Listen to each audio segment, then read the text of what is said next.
साल 1526 की एक सुबह दिल्ली की ओर एक धूल भरी आंधी बढ़ रही थी।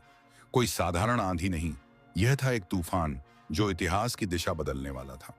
इस तूफान का नाम था जहीरुद्दीन मोहम्मद बाबर।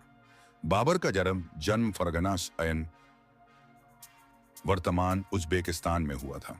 वह तैमूर लंग और चंगेज खान की विरासत लेकर पैदा हुआ था। एक बहादुर योद्धा, लेकिन उसकी किस्मत उसे बार बार अपने ही वतन से बेघर कर देती थी।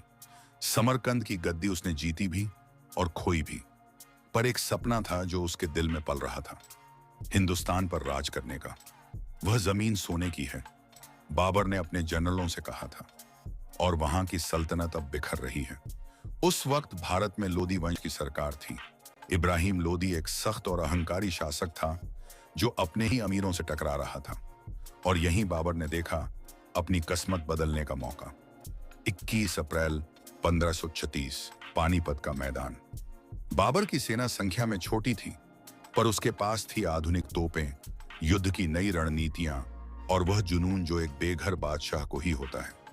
इब्राहिम लोदी की विशाल सेना ध्वस्त हो गई। बाबर जीत गया।